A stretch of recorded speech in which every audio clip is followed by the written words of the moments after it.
ढे TV के news this are programme में आपका स्वागत है और मैं हूं विवेक ओझा। राष्ट्रीय अतीत और गौरव, राष्ट्रीय धरोहरों और भारत की आज़ादी के गवाह स्थलों का संरक्षण और उनका सम्मान पूरे देश का कर्तव्य है। इसी कड़ी में पूर्वोत्तर भारत के स्वाधीनता सेनानियों के सम्मान में एक खास निर्णय लिया गया है। हाल ही में केंद्र सरकार ने अंडमान निकोबार में स्थित माउंट हैरियट का नाम बदलकर माउंट मणिपुर करने की घोषणा कर दी है, जिसके बाद मणिपुर के लोगों में इस निर्णय को लेकर काफ़ी खुशी है। दरअसल मणिपुर के राजा कुलचंद्र ध्वज सिंह और 22 अन्य स्वतंत्रता सेनानी भारत की स्वाधीनता संग्राम के दौरान माउंट हैरियट में ही बंदी बनाकर रखे गए थे और इन्हीं स्वतंत्रता सेनानियों की याद में अंडमान निकोबार द्वीप समूह के माउंट हैरियट का नाम बदलकर माउंट मणिपुर किया गया है। इसके बाद मणिपुर के मुख्यमंत्री ने राज्य के नागरिकों से इस निर्णय को सेलिब्रेट करने को कहा है।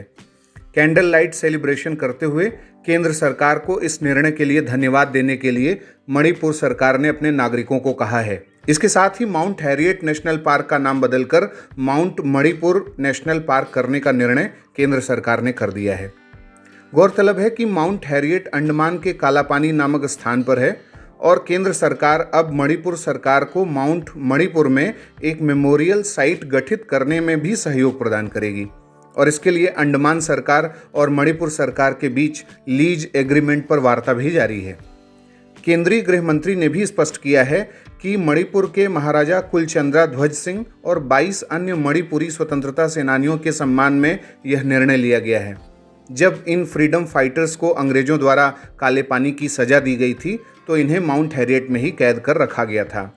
और इसके साथ ही गृह मंत्री द्वारा मणिपुर के युद्ध हीरो युवराज टिकेंद्रजीत और जनरल थांगल के योगदान का भी स्मरण किया गया, जिन्हें इम्फाल के फीडा में सार्वजनिक तौर पर सूली पर लटका दिया गया था।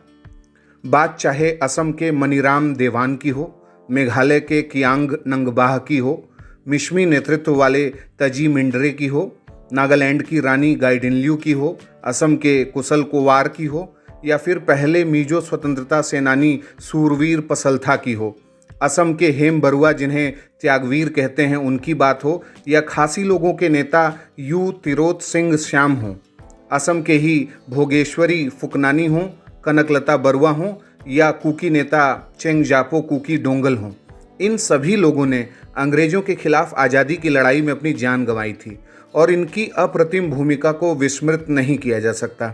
और इसीलिए यह निर्णय भी लिया गया है कि मणिपुर के स्वतंत्रता सेनानियों की याद में, उनके सम्मान में और उन्हें राष्ट्रीय गौरव की श्रृंखला में जोड़ने के लिए एक महत्वपूर्ण यह निर्णय लिया जाए।